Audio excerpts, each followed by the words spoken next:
سلطانه الحميد. أعوذ بالله من الشيطان الرجيم. بسم الله الرحمن الرحيم. إن ربكم الله الذي خلق السماوات والأرض في 6 أيام ثم استوى على العرش. وقال رسول الله صلى الله عليه وسلم: اشتكت النار إلى ربها فقالت: يا ربي أكل بعضي بعضا، فأذن لها بنفسين، نفس في الشتاء ونفس في الصيف، فهو أشد ما تجدون من الحر وتجدون من الزمهرير، أو كما قال النبي صلى الله عليه وسلم. সকলেই মন খুলে প্রাণ খুলে রাসূলের উপরে দুরূদ শরীফ পড়ি। আল্লাহুম্মা সাল্লি আলা মুহাম্মাদিন ওয়া আলা আলি মুহাম্মাদ কামা সাল্লাইতা আলা ইব্রাহিম ওয়া আলা আলি ইব্রাহিম ইন্নাকা হামিদুম মাজিদ।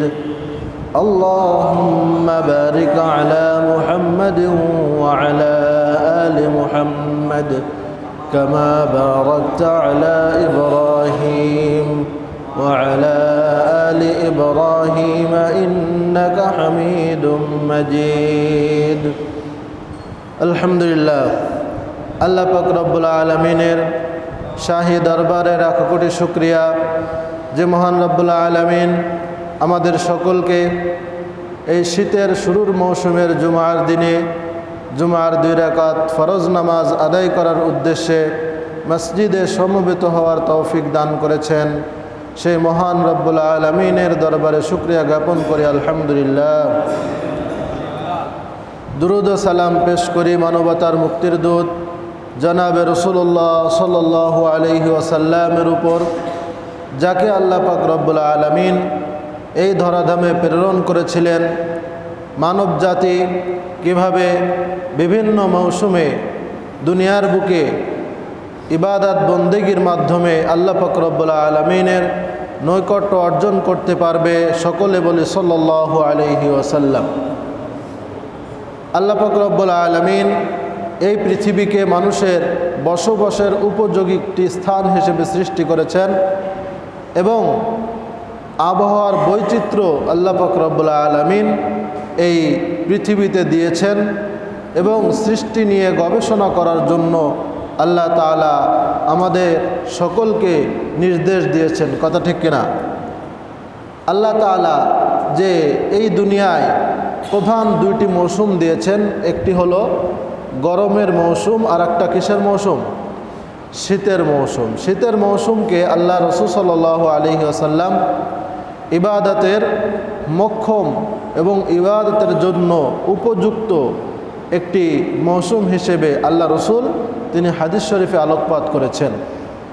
এই যে আমাদের এখন দিন রয়েছে, এখান থেকে কয়েক ঘন্টা পর আবার রাত হবে, পরে আবার দিন হবে এবং বৃষ্টির মৌসুম চলে গিয়েছে, শীতের মৌসুম শুরু হয়েছে, এরপর সামনে আবার গরমের মৌসুম আসবে।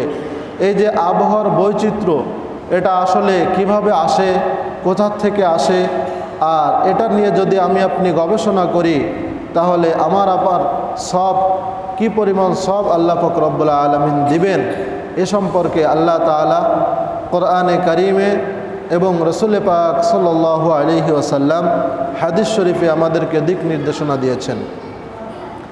আল্লাহ তাআলা বলেন: ইন্না রাব্বাকুমুল্লাহুল্লাযী খালাকাস সামাওয়াতি ওয়াল আরদা ফি 6 আইয়াম সুম্মা ইসতাওয়া আলাল আরশ। আল্লাহ তাআলা বলেন, ইন্না রাব্বাকুমুল্লাহুল্লাযী খালাকাস সামাওয়াতি ওয়াল আরদ, তিনি হলেন তোমাদের প্রভু, যিনি এই আকাশমণ্ডলীকে এবং এই ভূমণ্ডলকে মাত্র 6 দিনে আল্লাহ তাআলা সৃষ্টি করেছেন এবং এরপর তিনি আরশে আজিমে অধিষ্ঠিত হয়েছেন। এই আসমান এবং জমিন সৃষ্টি করার জন্য আল্লাহ তাআলার 6 দিনেরও প্রয়োজন ছিল না।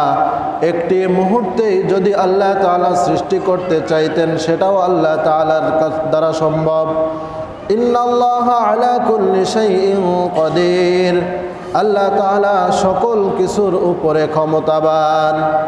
আল্লাহ তাআলা এই 6 দিনে সৃষ্টি করার মাধ্যমে মানুষদেরকে মেসেজ দিতে চান যে তোমরা কোনো কাজ যখন করবা সেখানে ধীর স্থিরতা অবলম্বন করবা এবং তাড়াহুড়া যদি করো ওই তাড়াহুড়ার কারণে যদি কোনো ভুল হয়ে যায় ওই ভুল হওয়ার পরে তোমাদেরকে ওই কাজের জন্য লজ্জিত হতে হবে, ঠিক না?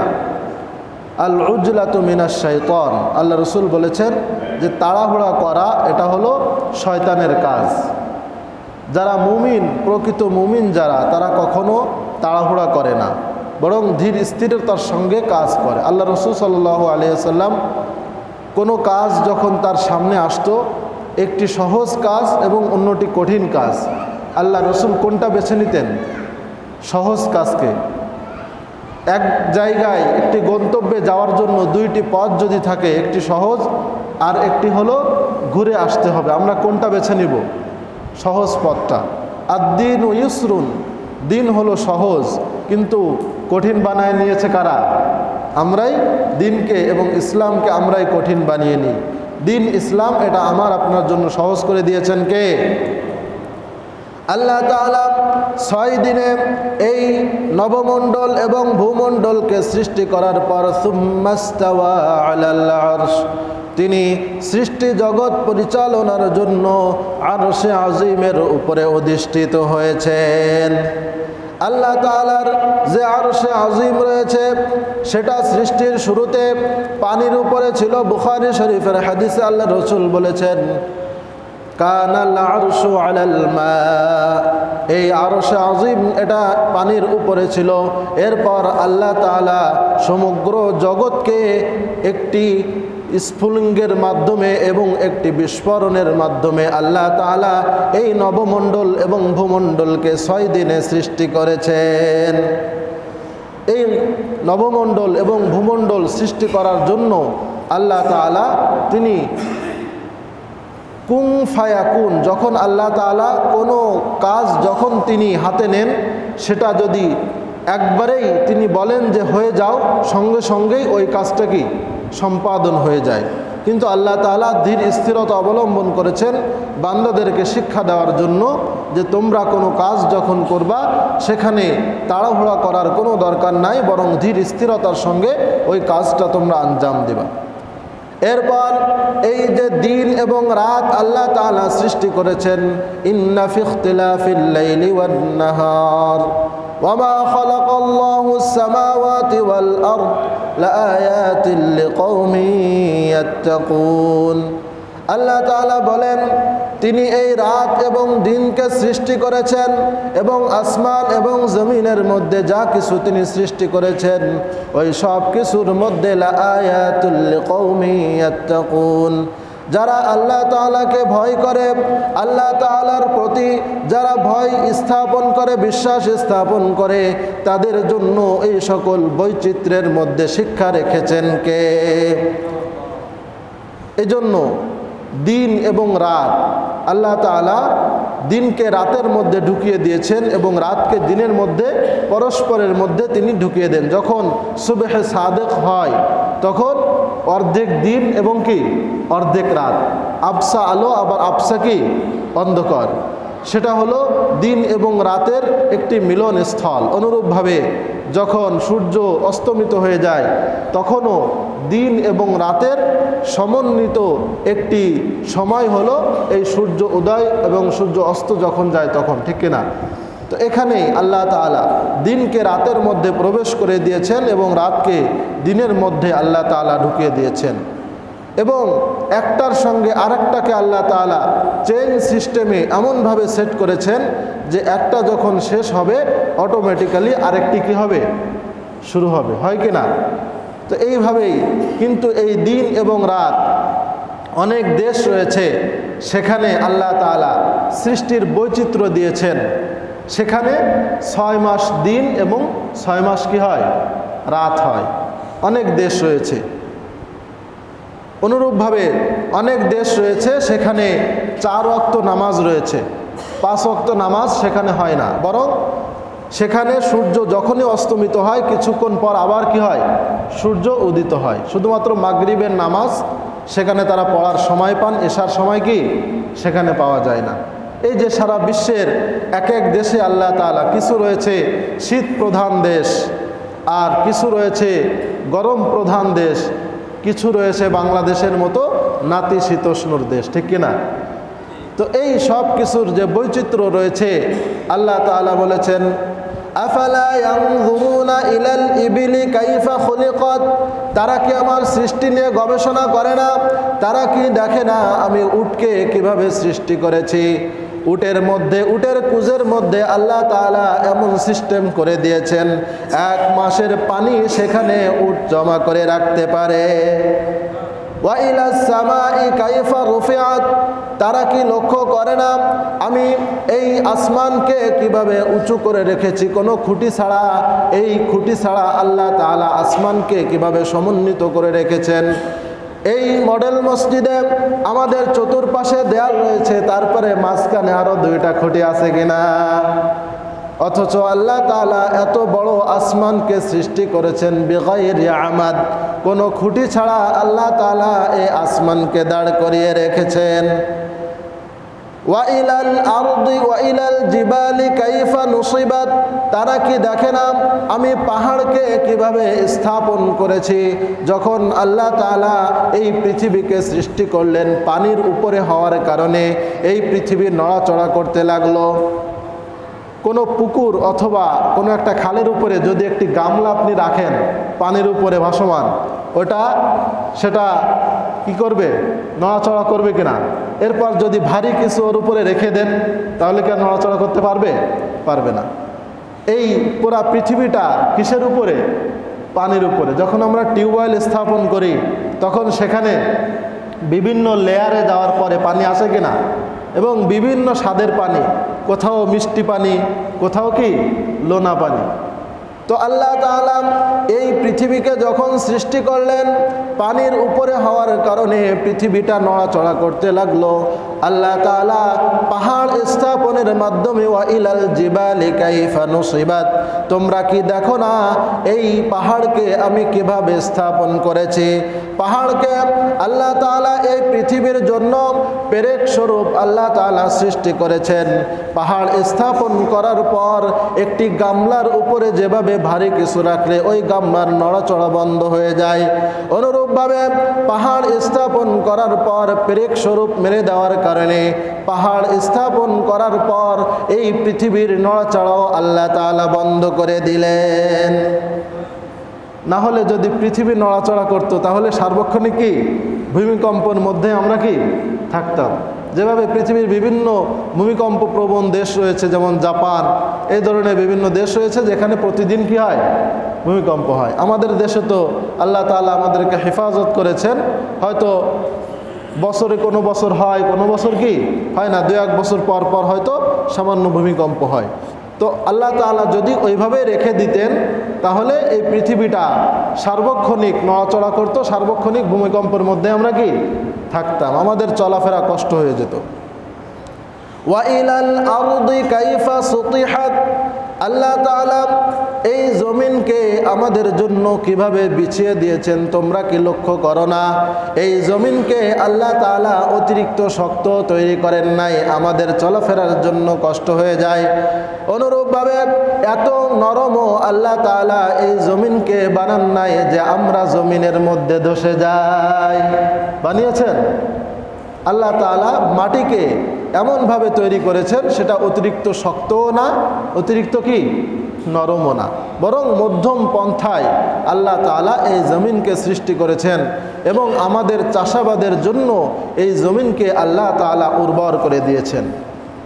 আল্লাহ তাআলা বলেন, ওয়াফিস সামাই রিজকুকুম ওয়া মা তুআদুন, এই আসমানে তোমার জন্য রিজিক রয়েছে, তোমাদের যে রিজিক ওয়াদাবদ্ধ ছিলে, তোমরা যে রিজিকের ওয়াদা আমি করেছিলাম সেই রিজিক তোমাদের আসমানে রয়েছে। আসমানে কি রিজিক রয়েছে? আল্লাহ তাআলা কেন বললেন? জমিনে আমরা তো কি করি, এই শীতের মৌসুম এখন আসতেছে, এখন বিভিন্ন প্রকারের রং বেরঙের সবজি উৎপাদনের ব্যবস্থা করে দিয়েছেন কে? এই সবজি যখন আসবে তখন সবজির বাজার যে চড়া রয়েছে এটা কি একটু কমবে? দুনিয়ার সব থেকে জালেম বলা যায় যারা হলো এই গুদাম জাত করে রাখে, আল্লাহ রসুল তাদের উপরে লানত করেছেন। আল্লাহ রসুল বলেছেন যে যারা মার্কেটে এবং বাজারে যারা পণ্য উৎপাদন করবে এবং পণ্য বেশি করে আমদানি করবে তাদের উপরে আল্লাহ রসুল তিনি দোয়া দিয়েছেন যে তাদের ব্যবসায় কী হবে? বরকত হবে। এবং যারা স্টক করে কৃত্রিমভাবে সংকট সৃষ্টি করবে তাদের উপরে লানত আল্লাহ রসুল দিয়েছেন। তো এই জন্য আমরা যারা ব্যবসায়ী ভাই যারা আমরা রয়েছি, আমরা মার্কেটে বাজারে পণ্য বেশি করে আমদানি করব এবং এটার কারণে পণ্যের কম দামে যারা সাধারণ মানুষ রয়েছে তারা পণ্য ক্রয় করতে পারবে এবং তাদের অন্তর থেকে একটি দোয়া আসবে। আমি আপনি যদি শুনেছি যে রমজান মাসের জন্য অনেকে এখন যে প্যাকেটজাত যে তেল রয়েছে সয়াবিন তেল বোতলজাত, ওইগুলো এখন থেকে স্টক করা কি হয়ে গেছে? শুরু হয়ে গেছে। গত 2 দিন আগে বাজারে গিয়েছিলাম, এক ব্যবসায়ী বলতেছিলেন যে হুজুর এই অবস্থা, এখন থেকেই রমজানে অন্যান্য দেশে মধ্যপ্রাচ্যের আরব কান্ট্রির যে সমস্ত দেশ রয়েছে সে সকল দেশে রমজান মাস আসলে ছাড়ের প্রতিযোগিতা চলে। কেউ 20%, 30%, 50% পর্যন্ত ডিসকাউন্ট দেয়, কিন্তু আমাদের দেশে দাম কে কত বাড়িয়ে পারে দাম বাড়ানোর প্রতিযোগিতা শুরু হয়ে যায় কিনা, তাদের উপরে আল্লাহ রসুল লানত করেছেন। এই সকল ব্যবসায়ী ভাইদেরকে আল্লাহ তাআলা সঠিক বুঝ দান করেন। আল্লাহ তাআলা এই জমিনকে মানুষের জন্য উর্বর করেছেন, আসমানে রিজিক রয়েছে। আল্লাহ তাআলা এই জন্য বলেছেন কারণ আসমান থেকে যে বৃষ্টি বর্ষণ হয় এই বৃষ্টি বর্ষণের মাধ্যমে আল্লাহ তাআলা এই জমিনকে উর্বর করেন এবং এই জমিনে ফসল ফলানোর ব্যবস্থা করেন।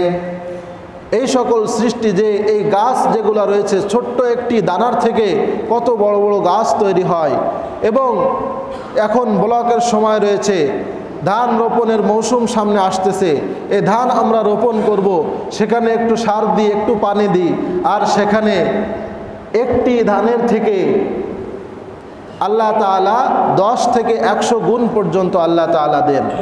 এই ধান থেকে একটি ধান থেকে যে একাধিক ধান হয় এ সম্পর্কে আল্লাহ তাআলা কোরআনে কারীমের মধ্যে আমার আপনার জন্য ইরশাদ করেছেন। এই জন্য এই সৃষ্টি নিয়ে আল্লাহ তাআলা আমাদেরকে গবেষণা করার জন্য নির্দেশ দিয়েছেন। তো এই শীত এবং গরম এটা কোথা থেকে আসলো? আল্লাহ রাসূল সাল্লাল্লাহু আলাইহি ওয়াসাল্লাম হাদিস শরীফে বলেছেন, ইশতাকাতিন নারু ইলা রাব্বিহা, জাহান্নাম আল্লাহ তাআলার কাছে একটি অভিযোগ করলো। কি অভিযোগ করলো? ইয়া রব্বি আকালা বাযি বাযান, যে আমার প্রচণ্ড উত্তাপের কারণে প্রচণ্ড ঠান্ডার কারণে জাহান্নামে 2 ধরনের শাস্তি রয়েছে। কয় ধরনের? আমরা সকলে জানি যা জাহান্নামে শুধুমাত্র আগুনের শাস্তি রয়েছে না, জাহান্নামের ঠান্ডার শাস্তিও কি রয়েছে। জাহান্নামের যে আগুন সেটা এই দুনিয়ার আগুন থেকে 70 গুণ বেশি উত্তাপ, 70 গুণ বেশি উত্তপ্ত হলো জাহান্নামের আগুন। অর্থাৎ দুনিয়ার যে আগুন রয়েছে তার থেকে আরও 69 গুণ বেশি উত্তাপ হলো কি জাহান্নামের আগুনের। অনুরূপভাবে দুনিয়ার যে শীত রয়েছে, অ্যান্টার্কটিকা মহাদেশ বরফাবৃত একটি মহাদেশ, সেখানে মানুষের কি বসবাসের উপযুক্ত না, সেখানে বিভিন্ন বিজ্ঞানীরা যান হলো গবেষণা করার জন্য। পুরা মহাদেশটাই হলো বরফাবৃত। সেখানে আমাদের যে ডিপ ফ্রিজ রয়েছে, ডিপ ফ্রিজে -18 ডিগ্রি সেলসিয়াস মতো তাপমাত্রা থাকে, আর সেখানে -47-48 ডিগ্রি তাপমাত্রা পর্যন্ত কি সেখানে তাপমাত্রা নিচে নেমে যায়, মানে ডিপ ফ্রিজের থেকে আরও 3-4 গুণ বেশি ঠান্ডা সেখানে তাপমাত্রা। সেখানে কোনো পণ্য রাখার জন্য, মাছ ইত্যাদি রাখার জন্য সেখানে কোনো ফ্রিজের প্রয়োজন হয় না। স্বাভাবিকভাবে পুরো একটি রুমকে আপনি কি ফ্রিজের ব্যবস্থা, ওই রুমটাই ফ্রিজ হিসেবে কি ব্যবহার করা যায়।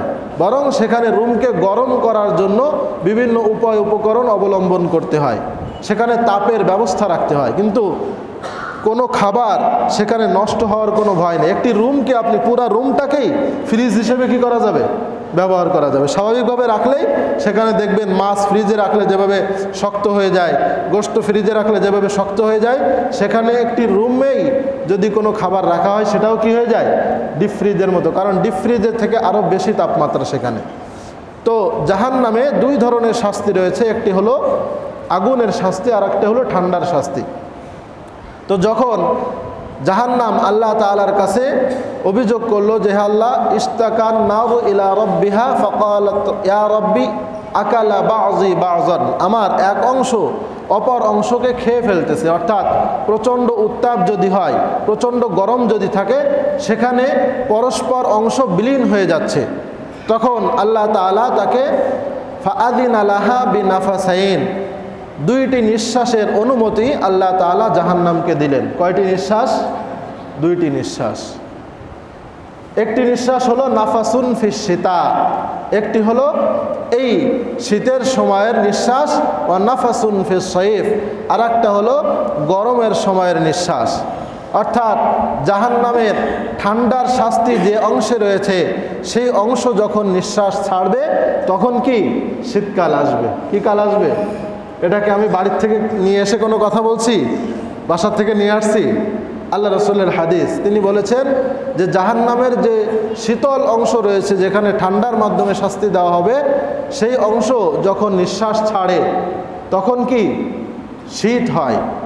তো জাহান্নামের যে শীতের অংশ, সেটা নিঃশ্বাস ছাড়লে যদি -47 ডিগ্রি পর্যন্ত তাপমাত্রা নিচে নেমে যায়, তাহলে ওই জাহান্নামের শাস্তি কতটা ঠান্ডা এবং কতটা কি ভয়ানক। অনুরূপভাবে আল্লাহ তাআলা জাহান্নামকে আরেকটি নিঃশ্বাস ছাড়ার অনুমতি দিয়েছেন, জাহান্নামের আগুনের অংশ। অর্থাৎ যে অংশে আগুনের মাধ্যমে শাস্তি দেওয়া হয়, সেই অংশ যখন নিঃশ্বাস ছাড়ে তখন আমাদের দেশে 44-45 ডিগ্রি পর্যন্ত তাপমাত্রা উঠে যায়। যদি জাহান্নামের সামান্য এই নিঃশ্বাসের কারণে এত তাপমাত্রা হয়ে যায়, এবং সৌদি আরবের যে মরুভূমির যে দেশ রয়েছে সেখানে তো তাপমাত্রা আরও বেশি, বাহিরে সেখানে যদি কোনো মানুষ এসি ছাড়া যদি স্বাভাবিকভাবে বাহিরে আসে, মুহূর্তের মধ্যেই তার সারা শরীরে ফোসকা পড়ে যায়। যদি সামান্য জাহান্নামের নিঃশ্বাসের অবস্থা এই হয়, তাহলে ওই জাহান্নামের শাস্তি কতটা ভয়ানক। আল্লাহ তাআলা আমাদের সকলকে এই জাহান্নামকে ভয় করার জন্য আল্লাহ তাআলা আমাদেরকে বলেছেন, আল্লাহ তাআলা রাসূলকে নির্দেশ দিয়েছেন যে আপনার উম্মতকে আপনি আখিরাতের ভয় তাদের অন্তরে আপনি ঢুকিয়ে দেন, এবং আপনার উম্মতকে আখিরাতের ভয় তাদের অন্তরে আপনি ঢুকিয়ে জাহান্নামের ভয় এবং জান্নাতের আশা তাদের মধ্যে আপনি জাগ্রত করুন। এজন্য এই গরমের মৌসুম এবং শীতের মৌসুম থেকে আমাদেরকে শিক্ষা গ্রহণ করতে হবে যে অনেক সময় যখন আমাদের জ্বর হয় বা শরীরে প্রচণ্ড উত্তাপ থাকে, তখন নিঃশ্বাস যখন আমরা ছাড়ি তখন হাত দিলে দেখা যায় কি নিঃশ্বাসটা কি গরম বের হয়, ঠিক কিনা? তো এই জাহান্নামের নিঃশ্বাসের কারণে এই গরমের মৌসুম এবং শীতের মৌসুমের পরিবর্তন হয়। আল্লাহ রসুল তিনি হাদিস শরীফে বলেছেন, ফাহুয়া আসাদ্দু মা তাজিদুনা মিনাল হার ওয়া আসাদ্দু মা তাজিদুনা মিনাজ জামহারির। এই নিঃশ্বাসের কারণে আল্লাহ রসুল বলেছেন, তোমরা যে প্রচণ্ড গরম অনুভব করো, প্রচণ্ড শীত অনুভব করো, এটা হলো ওই জাহান্নামের নিঃশ্বাসের কারণে। তো এই জাহান্নাম থেকে আমাদের সকলকে বেঁচে থাকতে হবে। জাহান্নামের কাজ যেগুলো রয়েছে, যে সকল কাজ করলে আল্লাহ তাআলা আমাকে আপনাকে জাহান্নামে দিবেন, দোজখে দিবেন বলে তিনি কোরআনে কারিমে ইরশাদ করেছেন, সেই সকল গুনাহের কাজ থেকে বেঁচে থাকার দরকার আছে কিনা? অনুরূপভাবে শীতকালটা হলো একটি হলো আল্লাহ রসুল বলেছেন নিয়ামাতুন বারিদা, অর্থাৎ এটা হলো মানে শীতল একটি নিয়ামত আল্লাহ তাআলা এই শীতকালকে দিয়েছেন। এর কারণ হলো আমাদের অনেকের অসুস্থতার কারণে বা মহিলারা যারা রয়েছেন তারা তাদের নির্দিষ্ট একটি সময় তারা অপবিত্র অবস্থায় থাকেন, তো এই কারণে ওই সময় তাদের রোজা রাখা কি শরীয়তেও বৈধ নয়। বা কোনো পুরুষ যদি তিনি সফর অবস্থায় থাকেন তো তার রোজা রাখা না রাখা উভয়টা তার ইখতিয়ার থাকে। অনুরূপভাবে যদি অসুস্থ থাকেন তাহলে মারাত্মক অসুস্থ হলে তার রোজা না রাখার অনুমতি রয়েছে। তো অনেকের আমাদের রোজা কাজা কি কম বেশি কি অনেকের রয়েছে। তো আল্লাহ রসুল তিনি আমাদের জন্য দিনকে সহজ করে দিয়েছেন কিনা, তিনি আমাদের জন্য সহজ চান, এই জন্য আমাদেরকে আল্লাহ রসুল তিনি পরামর্শ দিয়েছেন, বুদ্ধি শিখিয়ে দিয়েছেন যে শীতের সময় কি রোজা রাখার কষ্ট হবে, শীতের সময় রোজা রাখতে। গরমের সময় প্রচণ্ড উত্তাপ, পিপাসা লেগে যায়, সকাল 10-11টার থেকে কি পিপাসা লাগা শুরু হয়। কিন্তু শীতের সময় উত্তাপ না থাকার কারণে এবং দিন যেহেতু ছোট, এই কারণে রোজা রাখা আমার আপনার জন্য অনেকটা কী হবে সহজ হবে। এবং রাত বড় হওয়ার কারণে শেষ রাত্রে অনেক সময় পাওয়া যায় এবং ঘুম অটোমেটিক্যালি ভেঙে যায়, আমাদের তাহাজ্জুদ পড়ার কি সুযোগ রয়েছে। এজন্য শীতের মৌসুমটা হলো আল্লাহ তাআলার ইবাদত বন্দেগী করার একটি মোক্ষম মৌসুম। আল্লাহ তাআলা আমাদের সকলকে তার ইবাদত বন্দেগী করার মাধ্যমে জান্নাত ক্রয় করার এবং জাহান্নাম থেকে আমাদের সকলকে আল্লাহ তাআলা মুক্তি দান করুন। ওয়া আখিরু দাওয়ানা আলহামদুলিল্লাহি রাব্বিল আলামিন। যাদের